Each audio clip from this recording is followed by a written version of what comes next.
Olá, pessoal! Voltamos! Esse é o podcast da segunda-feira, continua sendo o podcast da segunda-feira, apesar das férias de uma série e 2 batismos. Esse foi o Verdade. tempo em que nós ficamos parados, um longo período de férias. Eu tava morrendo de saudade, porque uma das coisas que eu mais gosto de fazer é gravar esse podcast. Você também, Júnior, gosta? Olá, pessoal. Tava com muita saudade e falei olá pro pessoal de novo, né? Claro. Bom dia, Diegão, que eu sei que você ouve de manhãzinha. Bom dia. Bom dia para todo mundo que está ouvindo de manhã, boa tarde, boa noite, independente do momento que E do você. dia, né? Que nem sempre sai segunda-feira cedinho. É verdade, mas você não precisa criticar, a gente tá voltando sem críticas, por favor. Vamos lá, a gente volta então com série nova que se chama Prisões do Coração. E olha, Júnior, ela começou em alto nível, porque, gente, várias pessoas deram feedback, mandaram mensagem no particular, no público pro Júnior, foi muito legal. E essa série, ela começa já chacoalhando todo mundo a pensar seriamente nas coisas que mais desejam, nas principais conquistas. Olha, valeu a pena cada minuto da série de sábado. Se você não participou, não ouviu, acessa lá no YouTube, tá gravadinho, bonitinho, vale a pena. E o subtítulo dessa série se chama Identifique os ídolos contemporâneos que aprisionam e endurecem o coração e livre-se deles. Eu acho que tem 3 afirmações que valeria a pena a gente se dedicar aqui nesse podcast, nesse retorno de podcasts. A primeira coisa para a gente falar sobre ídolos contemporâneos. Sim, A segunda coisa sobre o coração que é aprisionado. E por terceiro, corações de pedra. Conhecemos alguns, sim, os nossos próprios, em às alguns momentos vezes. da vida. São marcas interessantes, eu acho que pra gente conversar. Mas hoje a gente começa com ídolos. O que é um ídolo? Será que você tem algum? Como refletir sobre a ideia de idolatria no nosso tempo? O que é que a Bíblia diz e o que é que nós podemos aprender sobre o assunto? Como sempre, depois da vinheta.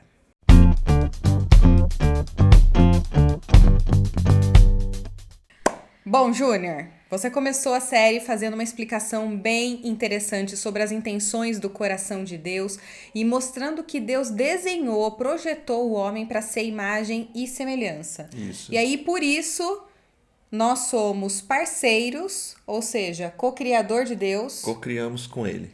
representantes, ou seja, nós temos uma vocação. Sim. E nós temos que desfrutar da criação, ou seja, dominar e aproveitar. Essa foi Para a. desfrutar bem, a gente precisa ter domínio sobre ela, conhecimento sobre ela, para saber usá-la e para poder aproveitar ela toda. E aí você diz que ao quebrar a relação com Deus, o homem se voltou totalmente para a criação. Ele olhou, desprezou Deus e voltou todo o seu olhar para aquilo que Deus criou somente. E se eu entendi corretamente, os ídolos são qualquer coisa da criação que ocupa esse lugar de Deus, certo? É isso mesmo. Para a Bíblia, essa palavrinha idolatria é quando alguma coisa, pessoa, ente, e tudo isso na verdade faz parte da obra criada, a fim de que essa pessoa que pega essa coisa alcance poder, aprovação, consolo, segurança, que só podem ser encontrados em Deus, tentando encontrar em outra pessoa.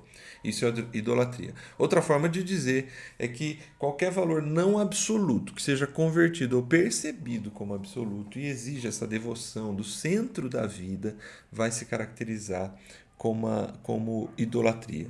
E também a gente poderia dizer assim: a gente começa lá na criação, né? E o primeiro verso da Bíblia vai dizer assim: no princípio criou Deus os céus e a terra.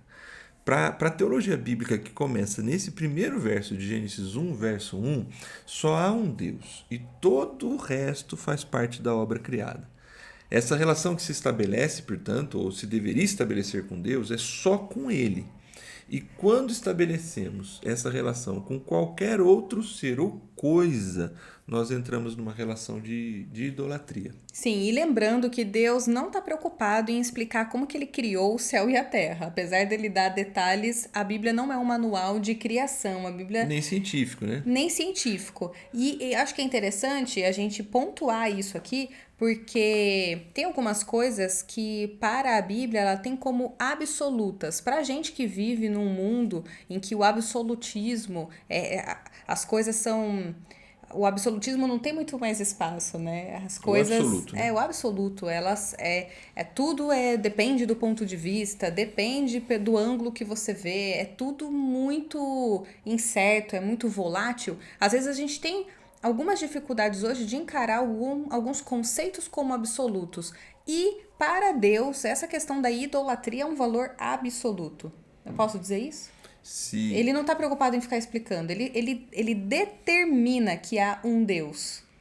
não, ele é o único Isso, mas é Deus. isso. Ele não quer ficar explicando. Ele é o único Deus. Então, se alguma coisa ocupa o lugar dele, tá errada a relação. Sim, e por isso que você disse que essas coisas são ídolos, ou no máximo falsos deuses, e que eles nos aprisionam, certo? É isso mesmo. Porque, assim, qualquer coisa que é mais importante que Deus pra você, que domina o seu coração, a sua imaginação, mais do que Deus, qualquer coisa que você busque pra querer receber o que só Deus pode dar, é como se você estivesse criando, nutrindo um ídolo, um falso Deus.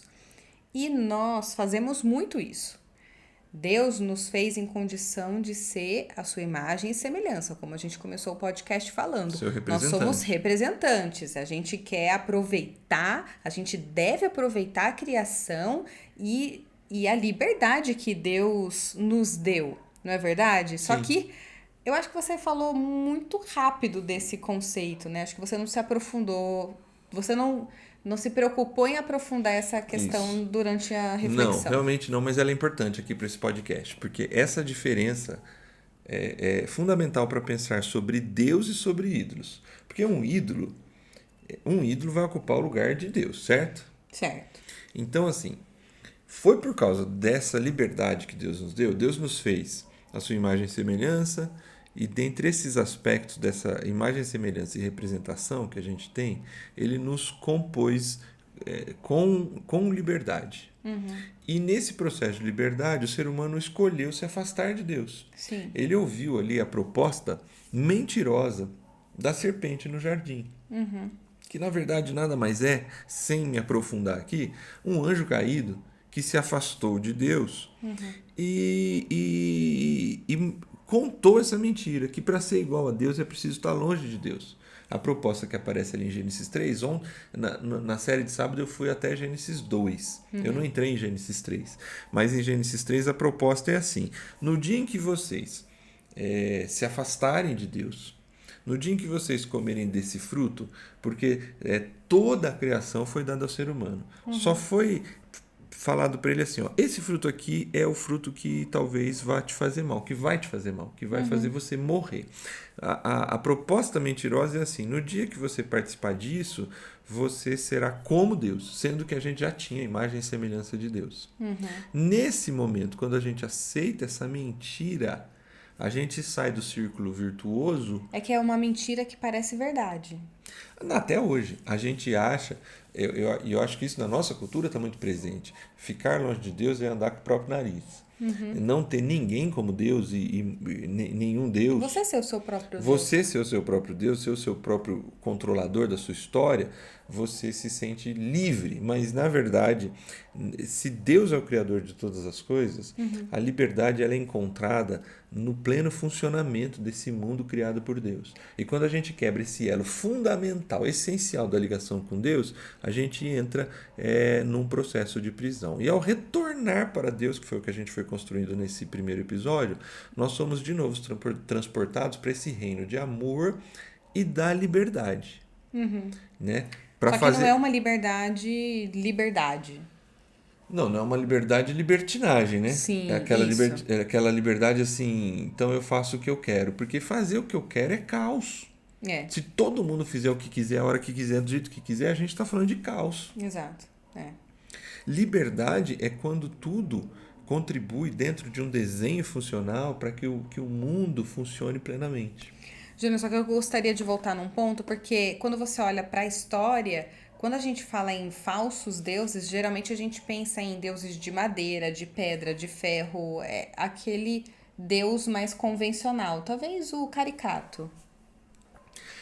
Já foi muito assim, né? Na verdade, se a gente assistir... Se eu penso Deus, eu penso assim. Um ídolo. É a primeira imagem que vem na minha mente. a gente assistiu recentemente aí, alguns meses atrás, Vikings. E eles têm os seus ídolos, né? Sim. Nos seus Pedras, cultos. né? Pedras, madeiras, do Thor, do Odin, né? Sim. Todos aqueles deuses. Mas, seja lá entre os vikings, né?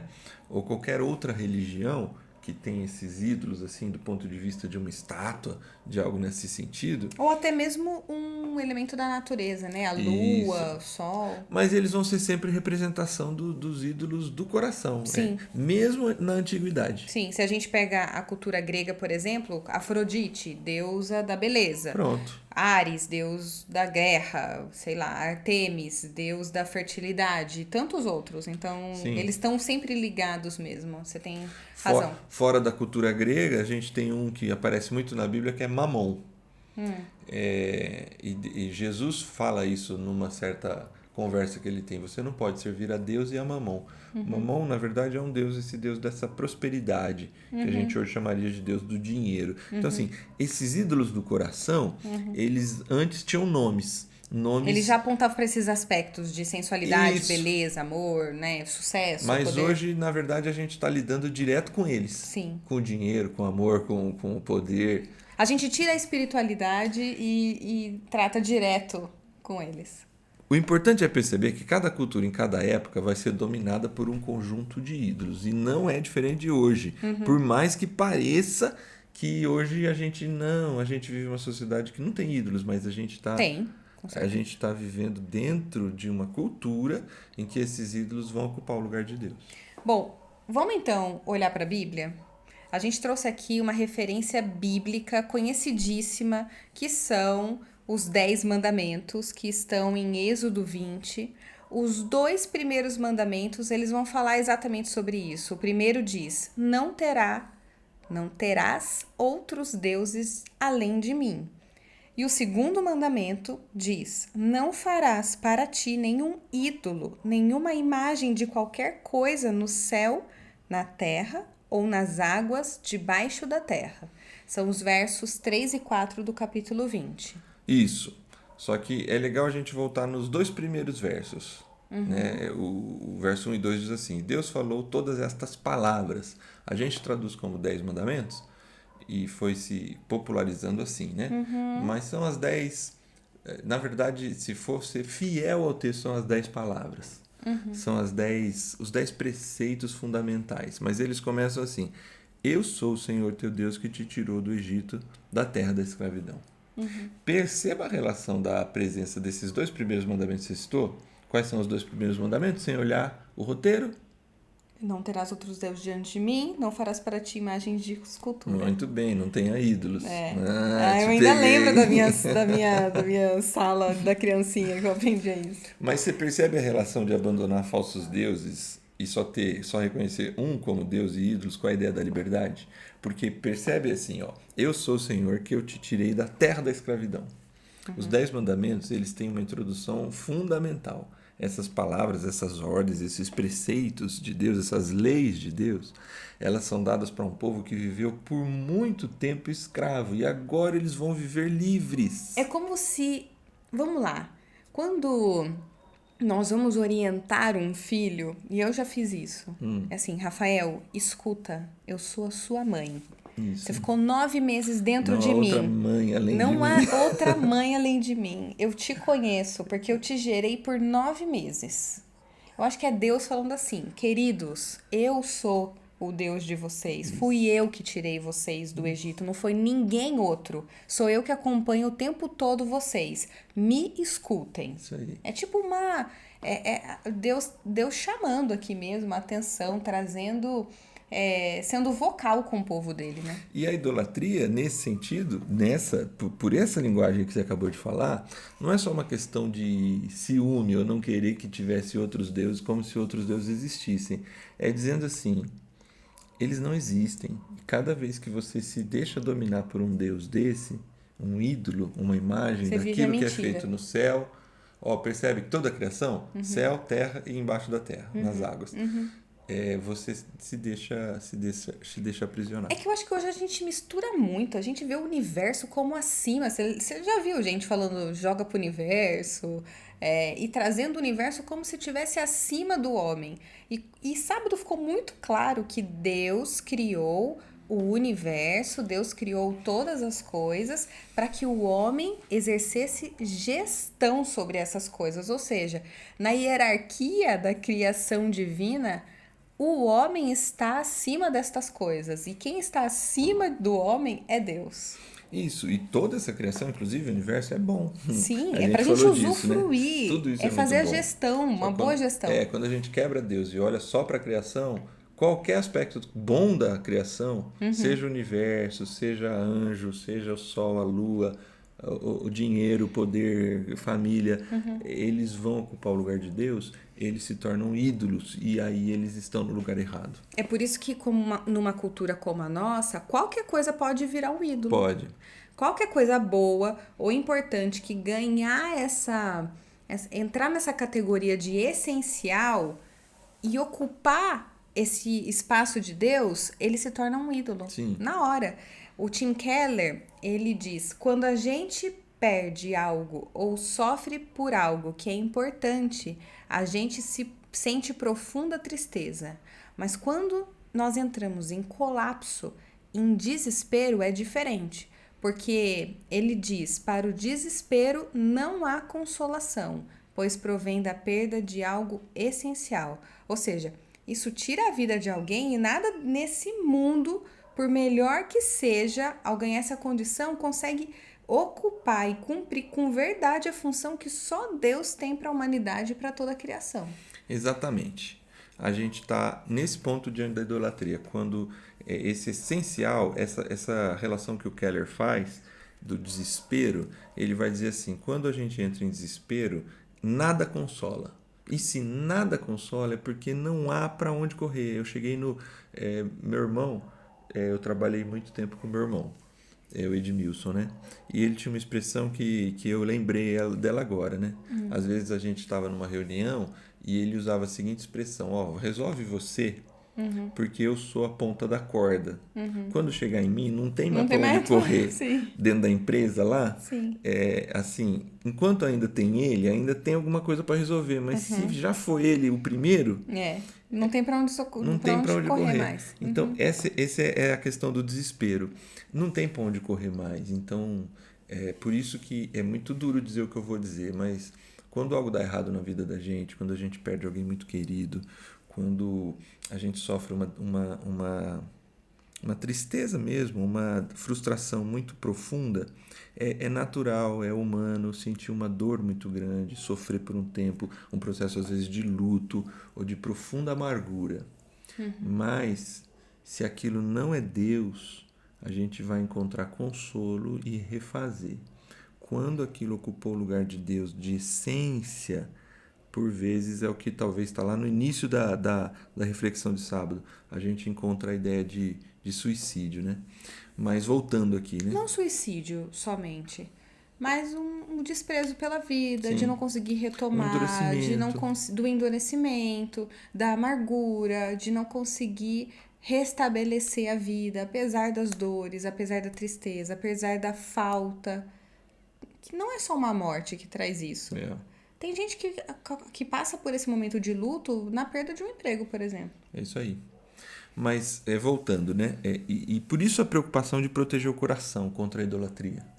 Ezequiel 14:3, ele vai dizer, inclusive, de homens que são religiosos de Israel, que, inclusive, tem essa facilidade da compreensão de Êxodo 20 lá, que não deve ter ídolo, né?